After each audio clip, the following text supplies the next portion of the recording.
அனைவருக்கும் வணக்கம். நம்ம டெய்லியும் சோஷியல் இஷ்யூஸ்ல ஒரு கொஸ்டின் பார்த்துட்டு இருக்கோம். ஸோ இது 2023ல கேட்ட கொஸ்டின். இதுல செகண்ட் கொஸ்டின் என்னன்னா, நம்ம 10 மார்க்ல பார்க்கறது. Examine the new focus on indigenous knowledge in the development. Analyse and give suggestion அப்படின்னு சொல்லி கேட்டிருக்காங்க. அதாவது வளர்ச்சி பகுப்பாய்வில் உள்நாட்டு அறிவின் புதிய கவனத்தை ஆய்வு செய்து ஆலோசனை வழங்கவும் அப்படின்னு சொல்லி கொடுத்துருக்காங்க. ஸோ இதுக்கான ஆன்சரை நம்ம பார்த்தோம்னா கொஸ்டின் கொடுத்தாச்சு.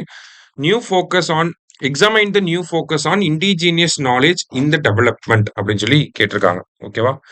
ஸோ இண்டிஜினியஸ் நாலேஜ்ல ஏன் கவர்மெண்ட் வந்து ஃபோக்கஸ் பண்றாங்க, அதை எக்ஸாமைன் பண்ணி அனலைஸ் பண்ணி சஜஷன் கொடுங்க அப்படின்னு சொல்லி கொடுத்துருக்காங்க.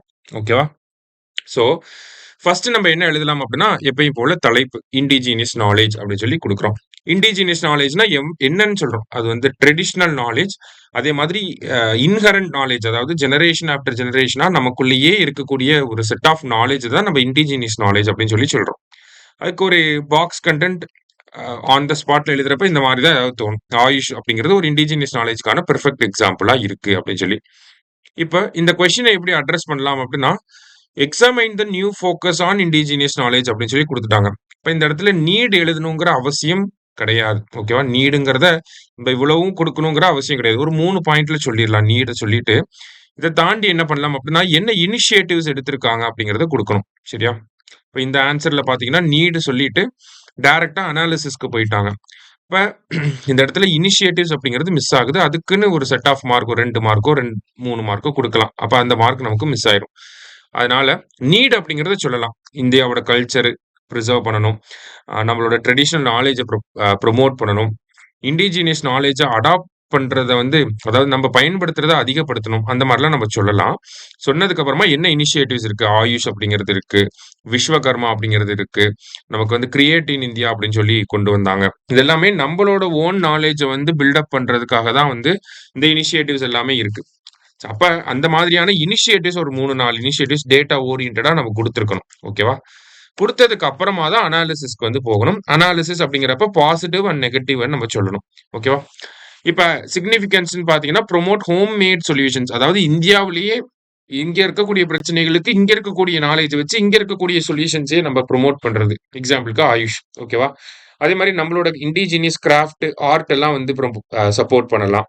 இந்தியாவோட நாலேஜை குளோபல் லெவல்ல ப்ரோமோட் பண்றதுக்கு ஹெல்ப் பண்ணுது.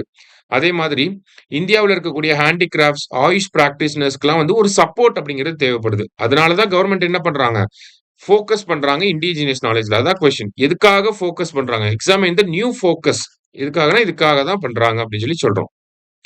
இதனால என்ன லிமிடேஷன்ஸ் எல்லாம் இருக்கு? நமக்கு பாசிட்டிவ் நெகட்டிவ்ஸ் எழுதுறோம். இல்ல லிமிடேஷன்ஸ்னு பார்த்தோம்னா, hinder adoption of modern technologies. Indigenous நாலேஜை ஃபோக்கஸ் பண்ணலாம். அது வந்து மாடர்ன் டெக்னாலஜிஸோட அடாப்ஷனை கம்மி பண்ணிடக்கூடாது. அடுத்ததா அஃபெக்ட் இன்னோவேஷன். இண்டிஜினியஸ் நாலேஜ்ன்றது போறப்ப நமக்கு இன்னோவேஷன் வந்து நமக்கு அந்த இடத்துல ஒரு இம்பாக்ட் ஏற்படும். சரியா? அடுத்தது ஃபியூச்சர் டெக்னாலஜிஸ் அடாப்ட் பண்றதுல ஒரு டிஃபிகல்ட்டி ஏற்படும். இண்டிஜினியஸ் நாலேஜ்னு போறப்ப அது ட்ரெடிஷ்னலா போகுது, கன்சர்வேட்டிவா போற மாதிரி இருக்கும்.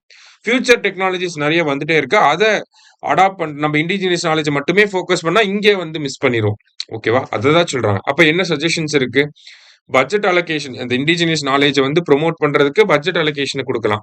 இண்டிஜினியஸ் நாலேஜோட டெவலப்மெண்ட்டுக்காக தனி பாலிசி கொண்டு வரலாம். அதே மாதிரி இண்டிஜினியஸ் நாலேஜையும் டெவலப் பண்ணணும். அதுக்காக ரிசர்ச் அண்ட் டெவலப்மெண்ட் பண்ணுங்க அப்படின்னு சொல்லி சொல்றோம். ஓகேவா? ஸோ கன்க்ளூஷன்ல பாத்தீங்கன்னா, இந்த இடத்துல கன்க்ளூஷன்ல சொன்ன இனிஷியேட்டிவ்ஸை முன்னாடியே சொல்லி இருக்கணும். அதான் இந்த இடத்துல இந்த கொஸ்டின்ல இந்த ஆன்சர்ல இருக்கக்கூடிய மிஸ்டேக் அதுதான். எல்லாமே மத்ததெல்லாம் ஓகே, ஆனா இனிஷியேட்டிவ்ஸ் அப்படிங்கிறது முன்னாடி வந்து கொண்டு வந்திருக்கணும். சரியா? So government through Ayush and PM Vishwakarma is aiding growth of indigenous knowledge. இது ஓகே. ஆனா இந்த இனிஷியேட்டிவ்ஸை முன்னாடியே சொல்லியிருக்கணும். மேக்ஸிமம் பார்த்தா ஒரு 6, 6.5 மார்க் தான் போட்டிருப்பாங்க இந்த கொஸ்டினுக்கு. ஓகேவா? ஸோ அப்ரோச் அப்படிங்கிறத தான் நம்ம இந்த இடத்துல புரிஞ்சுக்கணும். எந்த கொஸ்டினுக்கு எப்படி ஆன்சர் எழுதணும் அப்படிங்கிறது. ஓகேவா? இந்த இடத்துல நீடு கேட்கல. ஆல்ரெடி கவர்மெண்ட் ஃபோக்கஸ் பண்றாங்கன்றதே கொடுத்துட்டாங்க. சரியா? அப்ப நீடு கேட்கலனாலும் 2 பாயிண்ட் மட்டும் எழுதிட்டு, இல்ல 3 பாயிண்ட் மட்டும் எழுதிட்டு, என்ன இனிஷியேட்டிவ்ஸ் இருக்குன்றத கொடுத்திருந்தா ஒரு பெர்ஃபெக்ட் ஆன்சரா இருந்திருக்கும். சரியா? ஸோ நீங்களும் இதே மாதிரி ஒரு ஆன்சர் ட்ரை பண்ணி பாருங்க. தேங்க்யூ. சுரேஷ் IAS அகாடமி, வெற்றியின் முகவரி.